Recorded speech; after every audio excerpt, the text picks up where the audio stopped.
What's up, everybody? Welcome back to Listography. Steely Dan week. We have ranked the studio albums, all 9 of them. We've given you our top 10 favorite Steely Dan songs, so go check out those videos if you missed them. For our side 3 discussion this week, we thought it'd be a good time to look at some of the great studio and session musicians of all time. Steely Dan, of course, after the first few records, known for kind of becoming a recording project run by Fagen and Becker and bringing in a lot of outside help and session players and some of the best musicians in the world to play on their records. So we want to shout out to these underappreciated and under-recognized musicians that are just killer players in most instances. These guys that and girls that play on so many records that you would think they would be household names, but in a lot of cases they are not. So what do you guys got? Okay. All right. I'm going to start off with the main guitarist for King Crimson. I'm going with Adrian Belew, who has a really cool style, and that has served Zappa, Bowie, Talking Heads, Nine Inch Nails, Paul Simon, Tom Tom Club. Really only knew Adrian Belew from Talking Heads stuff, and then eventually King Crimson catalog, which is really cool listography on our channel because probably the one I was most unfamiliar with and really enjoyed it. So now I'm going to be waving the Adrian Belew flag quite a lot. In the same vein, someone who's usually more primarily a producer, but also plays guitar and a little bit of other stuff, especially on some of my favorite Peter Gabriel stuff. I'm going to go with Daniel Lanois. Yeah, really cool sound. And also got into film scores a little bit.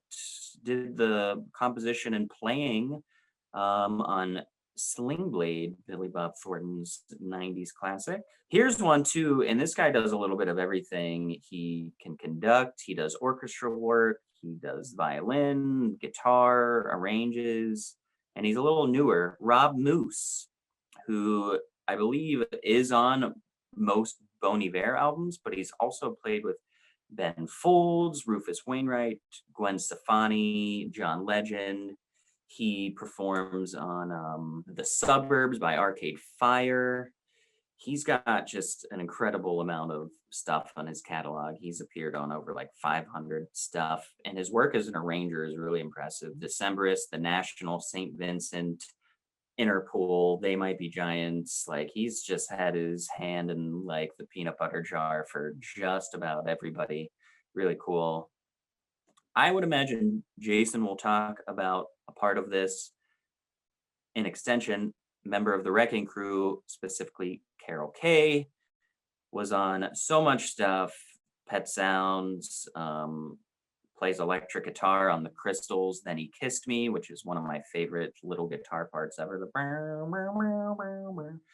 The Temptations, she plays the bass on These Boots Are Made for Walking by Nancy Sinatra. She just does a little bit of everything back in the day. Very cool.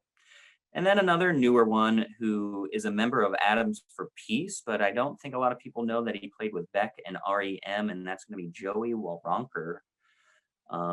He was on Odelay, Guero. He also plays drums on Elliott Smith's albums a little bit. Once Bill Berry left REM, he served a lot for there. And I think he also toured with Roger Waters' band when Roger Waters tours. So yeah, that must be a cool life. I mean, it's a great idea to be a singer-songwriter, to have a band, but just to be like just circulating the country and getting calls from like so-and-so being like, hey, you want to play on this album or tour? That's just being like, yeah, that sounds awesome. It's cool. I think that's Jason's dream, kind of, to be honest. Yeah, that would roll. Instead, I'm making videos with you guys. Well, technically, we're the session players for you because you called us up and we're like, yo, I need help on this channel. Yeah. Thanks, guys. My picks for this, my first one's going to be Leland Sklar, bass player who has played with just about everybody. Air Supply America, Carla Bonoff, Laura Branigan, Jackson Brown, Reba McEntire, Randy Newman, Mike Oldfield, James Taylor, Dolly Parton, Eric Carmen, Ray Charles, Billy Cobham, Poco, Leonard Cohen, Bonnie Raitt, Phil Collins, Linda Ronstadt, Crosby, Stills and Nash, Dion, Donovan, Art Garfunkel, Carly Simon, Vince Gill, Rod Stewart, Hall & Oates, Carole King, Toto, Lyle Lovett, Warren Zevon, and Ricky Martin, to name a few. Mary Poppins bag resume there. Just keeps on coming. Just that's literally maybe like a quarter of the artist he's played with. Totally crazy resume.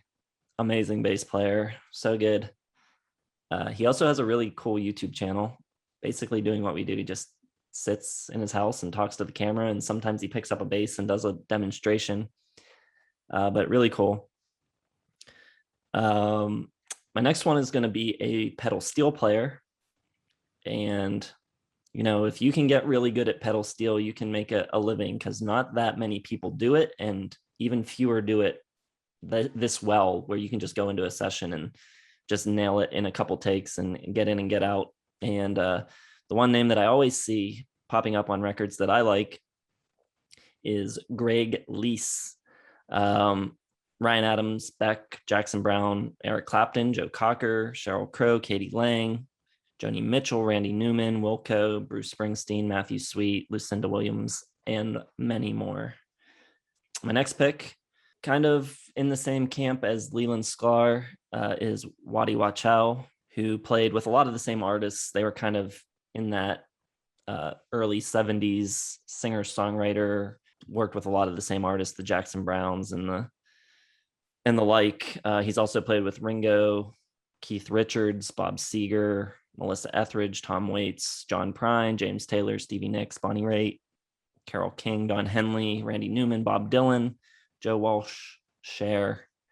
He's on everything. He's great. My next pick is going to be someone who's not always thought of as a studio musician, because he's in a band that was also quite popular. So people kind of know him from the band. But even that band was made up of basically all session players. And that band is Toto, and the guy I'm talking about is Steve Lukather, who has played on all kinds of stuff, records for America, Larry Carlton, Chicago, Alice Cooper, Neil Diamond, Elton John, Quincy Jones, Kenny Loggins, Richard Marx, Randy Newman, Lionel Richie, Kenny Rogers, Boz Scaggs, even Barbra Streisand. Just he's on a ton of records, and great guitar player. He's also the guy playing guitar on the majority of Michael Jackson's Thriller record. And then my last pick is a drummer, part of the Wrecking Crew, Earl Palmer. And before going out to LA, he was in Louisiana or something like that playing, and he was playing on records by Fats Domino and Little Richard. He plays on some Sam Cooke records, Richie Valens. So he's got a big hand in the shaping of early rock and roll. And then in the 60s, he's out in LA in the Wrecking Crew and playing on, you know, all of those records that the Wrecking Crew are all over. So yeah, he's a very important figure in the history of rock music. Hey, all sorts of great stuff. We'd be remiss if we didn't mention Larry Carlton and Chuck Rainey, who played on so many of the Steely Dan albums, and just amazing work. Those are probably my two favorite artists that aren't in a band, maybe ever, that are just kind of always been session players. Some of my favorite guitar solos and bass work really ever. So I got a shout to them, but in addition to them, we got one of my all-time favorites. I got James Jamerson, of course, prolific bass player, played on everything. Didn't get credit until like way later, but pretty much everyone who's anyone will name check him as, you know, one of the best, if not the best, bass players of all time, especially as a session player. And you had Carol Kay, right, Ramser? Okay. I mean, the whole Wrecking Crew, obviously, and to go along with them, you know, you had the Muscle Shoals rhythm section, which was great. The Funk Brothers, Phoenix Horns, all kind of ensembles that work together on all sorts of great stuff. But as far as single players, I'm going to throw Glenn Campbell on there. He did some amazing work with the Wrecking Crew, but also on his solo stuff. He toured with the Beach Boys for a little while in the early days. He was on River Deep Mountain High by Ike and Tina, along with kind of Phil Spector's sound. He worked with him a lot. So just an amazing artist that doesn't, most people just know him for Midnight Cowboy or Rhinestone Cowboy. Most people just know him for Rhinestone Cowboy, but Glenn Campbell, also a great session guitarist. Another one, I got Leon Russell, who people may know from Elton John and Leon Russell's Union a couple of years ago, but he was another prolific guy. He wrote a bunch of tunes as well. He wasn't just a session player. He kind of did everything, great pianist. And then I'm gonna do a trio of my favorite steel pedal guitar players. Got to put Sneaky Pete on there. Did a ton of work. The Byrds and Flying Burrito Brothers, which he was kind of a full member for, but a lot of solo stuff. I think worked with John Lennon and some other people. And then two others that were on Sweetheart of the Rodeo by the Byrds, J.D. Manis, I don't know how to pronounce it, and Lloyd Green, who all three are in the Steel Pedal Guitarist Hall of Fame, which is a real thing. And all three of their work is excellent. Played with a million different artists. I'm not going to name them all. I'm not Jason, but just some phenomenal work from them. So I think that's probably 5. There's a lot of other ones that I wanted to mention, though. There's some really important, cool people like Jeff Porcaro from Toto and a bunch of Steely Dan stuff.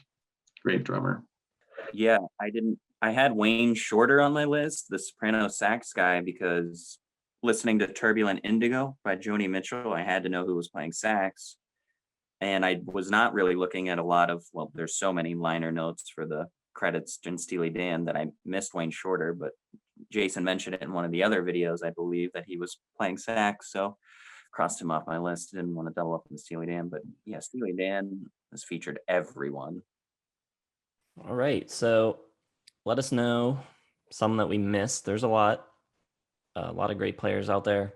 Drop them down in the comments. Let us know what you think of our picks as well. Be sure to hit the like button, subscribe to the channel if you're not subscribed yet, hit the bell for notifications, and check out the description to find links to our social media and our website. And we will see you in the next one, 1965, coming up this week on Friday for Songs of the Year.